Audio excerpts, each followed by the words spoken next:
Hi everyone, this is Victoria Wolders, your My Kids Locker COVID-19 Ed podcast host. Thank you so much for taking the time to join us today for another awesome empathy tale and also a lesson. So, we are going to move on to part one, which is a mindful moment, an opportunity to listen to a quote, virtue, or even just listen to silence. An opportunity for us to pause and think about what is meaningful in our lives today. Okay, I hope you enjoy part one. To part one. Are you comfy? Are you cozy? Well, get ready to listen. Hi everyone, and welcome to part one. Today we are going to share a story, not a story, a quote from Thomas A. Edison. He is the one who invented the light bulb. So here's his quote. Our greatest weakness lies in giving up. The most certain way to succeed is always to try just one more time. Think about something that has happened in your life recently that maybe you gave up on. Is there an opportunity for you to maybe go back and keep trying? This quote speaks about not giving up and trying your best.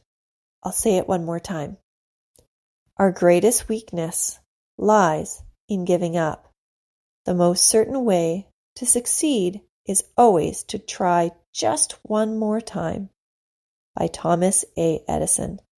Today, take some time to think about how you can persevere and focus on finishing a goal. Okay, now on to part two. Hi everyone, welcome back to part two today. We are going to create something amazing and let's get crafty. Bye. Today, I am going to be sharing an empathy tale called The Shadow Giants. Yes, the Shadow Giants. The story is about 3 old trees just outside the small giant's village. And the king learns that after 100 years, the trees will transform. Ooh, I think you'll enjoy the story today. Well, for today's create activity, you are going to take some time to think about trees. Yeah, trees. So while you're listening to the story, take some opportunities to be able to draw one or more trees and think about what these trees might look like outside the small giant's village. Taking an opportunity to be able to think about what the creator is talking about when we talk about the description of the trees. Think about meaning. Think about how important it is to be able to use words that describe the trees effectively. Okay, now we get to listen to the story. And the story is called The Shadow Giants. Enjoy drawing your tree, describing your tree, and then enjoy just looking at your beautiful creation. Okay, enjoy. Once upon a time, a long time ago, in the land of the Oak and Eagle Kingdom, in the land of the Eastern Eagle, there was a small village. There was a small giant's village, which sat at the edge of the magical forest. A small group of giants lived very peacefully in this area. They were kind, they were gentle, yet their village did have a number of people that chose not to be kind. One thing that's very special about this small giant's village is on the side of the village there were 3 large trees. These trees were so large that they were 99 years old. They were often called the Shadow Giants. These 3 trees would arc over the village, and it would allow people to find shade. Travelers would often rest in the Shadow Giants, and they were often known as trees that gave comfort, hope, and rest to travelers and villagers. So, each tree was named Comfort, hope, and rest. One day, a very old man came walking by. He too was 99 years of age, and he saw 3 shadow giants. He stopped, rested, and then he remembered a story from his childhood. The story was that when he was to turn 100, the shadow giants would turn into human beings and become part of the land. However, the story went that they were to be cared for and spoken to whenever when people were around, because what would happen is they would turn into the people that spoke to them. It was very important then for people to speak positively and kindly about and to these trees. They were to be nurtured and cared for. And if they were, then at the 100-year point, they would turn into human beings that were kind and comforting and caring. However, if they were around people that were unkind, that were angry, who chose to use words that were hurtful, and they made unwise decisions, such as hurting the trees would then turn into human beings that would do the same. The old man remembered it was very important to make sure they were nurtured and cared for. The elderly man faintly remembered the story and traveled into the small giant's village and met the king. He said to the king, "I turn 100 in 6 months, and in 6 months I truly believe these shadow giants called Comfort, Hope, and Rest will turn into human beings. They will become alive. They will wander the land of the Oak and Eagle Kingdom. Perhaps they may not even turn into human beings. Maybe they will turn into a different type of being. But I know they will turn into living creatures. I urge you to select a couple of villagers in your small giant's village to look after these 3 trees and to tend to them for the next 6 months before they turn into beings." The king was surprised. He had never heard this story before, but he honored the elderly man in charge of seeing over these 3 trees. He said, "I will pick 3 people from my village to look after these 3 large shadow giants." The king went out into the village and he said, "Dear villagers, we have our 3 shadow giants. There are 3 trees called Comfort, Hope, and Rest. They will eventually turn into beings. We want to make sure that they turn into healthy and nurtured human beings." So, a husband and wife approached the king and said, "We will take care of one of the shadow beings. I will take care for the tree up to noon. And when the shadow is cast on the east, my husband will take care of the shadow of the tree when the shadow is cast to the west," said the wife. The king agreed. "Yes, I will allow this to happen. I will give you Comfort, the tree called Comfort." The next tree was given to a priest, and that tree was called Hope. The priest was very religious, and he said, "I would like to take care of one of the shadow giants." The king said, "Oh, of course, we will give you Hope." And he said, "How are you going to take care of the people in your church?" Said the king.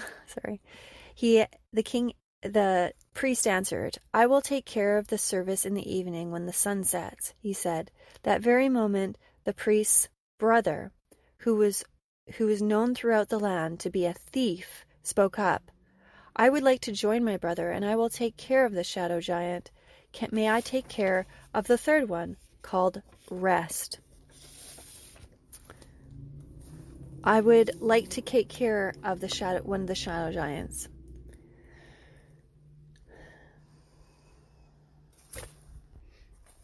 The king responded and turned to the thief. He said, "Thief, I will not let you have your own tree, but I will let you share your brother's tree. The priest will do the morning, and the thief will do the afternoon.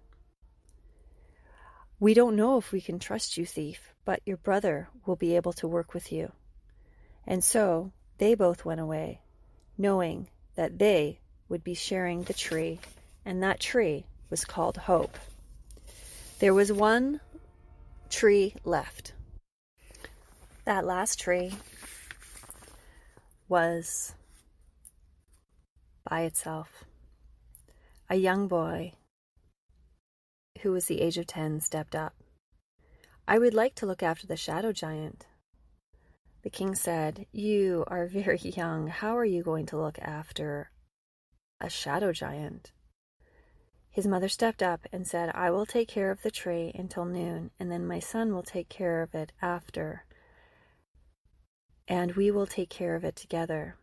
The 6 people departed and chose for the next 6 months to devote their lives to the 3 large shadow giants. The first shadow giant was taken care of by the husband and wife. This shadow giant was called Comfort. At times, the husband would get frustrated because he did not like his work, and he'd often get back from work angry. He would come to the shadow giant, and he would be angry at the shadow giant. He would bang his fists against the trunk, and he would push his feet against the roots. The husband and wife would constantly argue, and the wife would come to the tree angry in the morning. The wife eventually could not tend to the tree anymore, even though she was loving and caring. The husband was loving and caring too, but both of them were tired and upset, and their expectations of life was a disappointment because they felt very unhappy.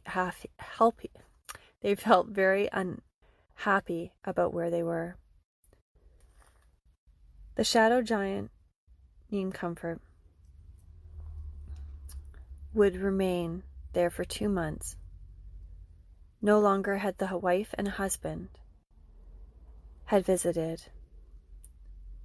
For 2 months, it would sit randomly, and some people would come up. Then, towards the end of the 6 months, the husband would come, and he'd start crying because he could not have his wife around him anymore.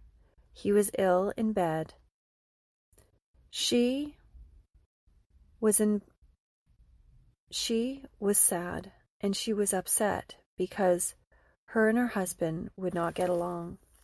Sometimes she would come to the tree, and tears would fall on the trunk of the tree.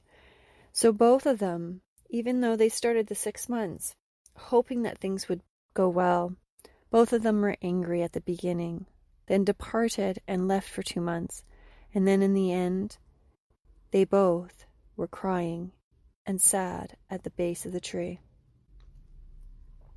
The second shadow giant was being taken care of the brothers, the religious man and the thief. The thief had realized he was wrong, and he had a soft heart, and he asked for forgiveness from all the people he had harmed.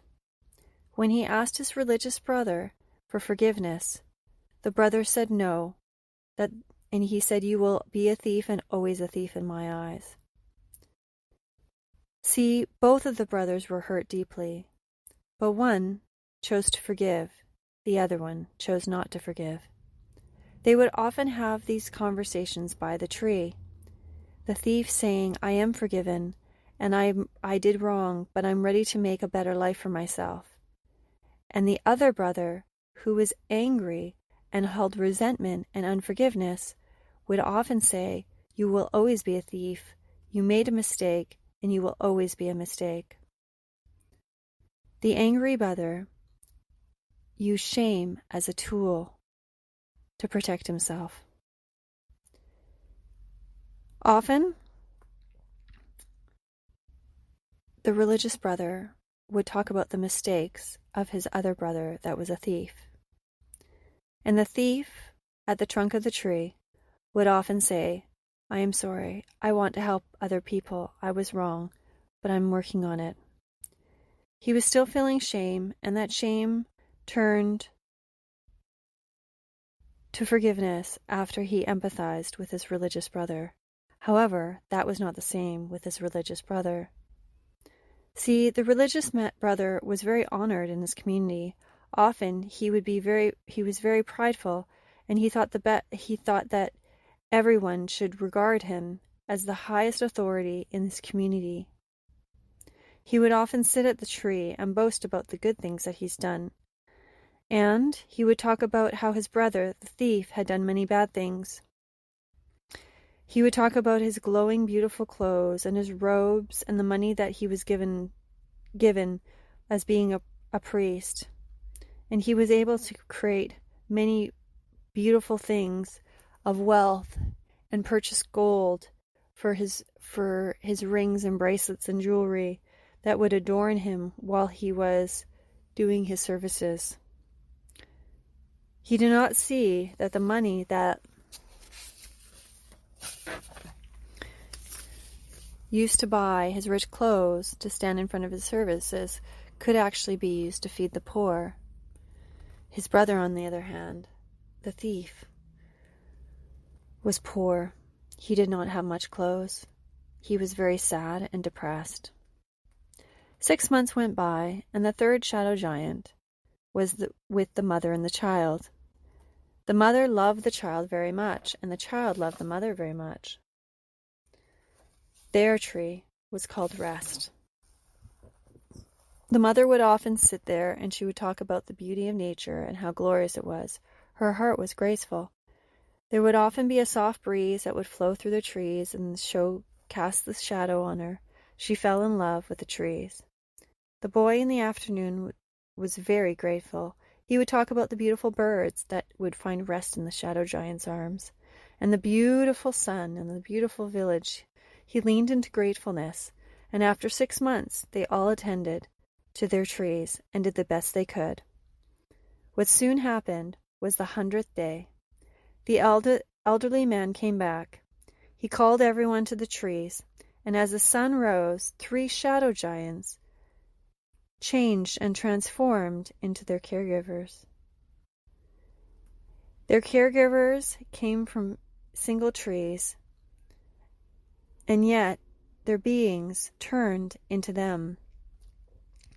The trees were now gone, and shadows were only left in their place.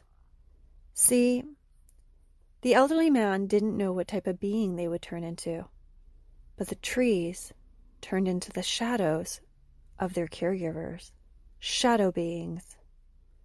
The first one, although, was loved by the husband and wife, yet the husband and wife had strife and sadness and hurt and anger, and that continued for the 6 months.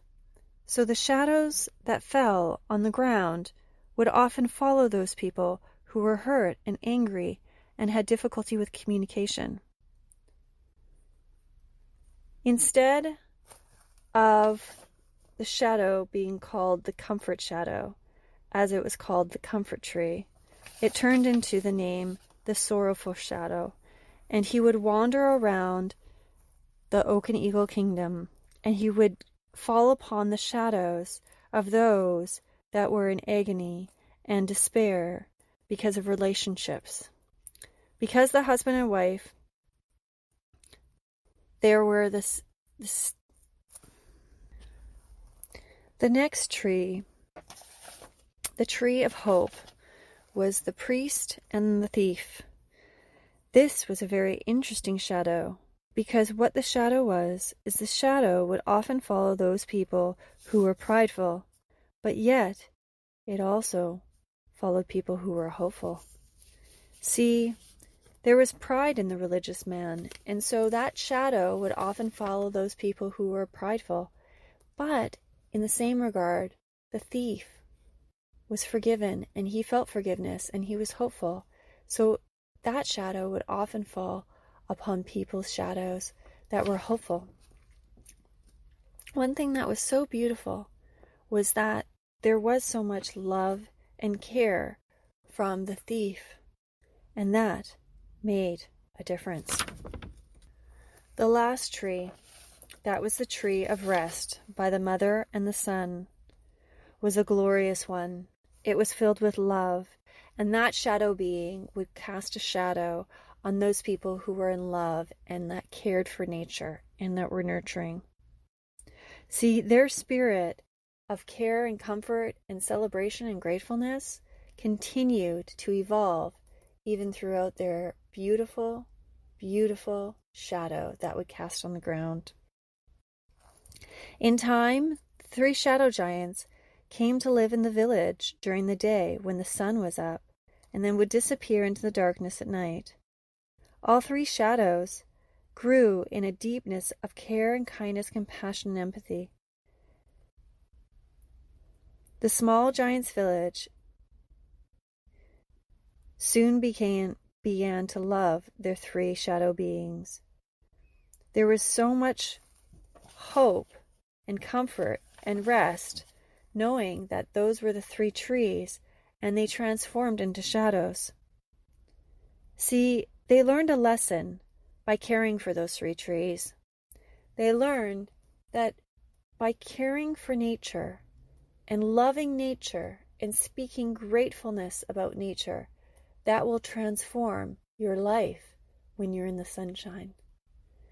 Every time there was mourning or grief or happiness or kindness or care, you could see the shadow beings come out, and they would be within the shadows of all the different villagers in the small giant's village.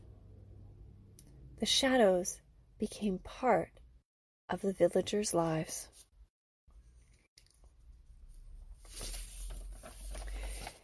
In years to come, 3 shadows came to be loved in the small giant's village because they helped others to connect to each other, whether it was through grief, through pride, through gratefulness, through kindness and care.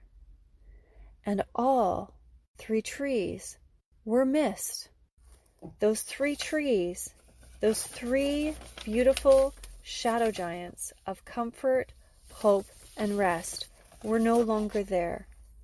But the villagers chose that to replace those 3 trees that now became their shadows, they would plant more trees. And that's what they did.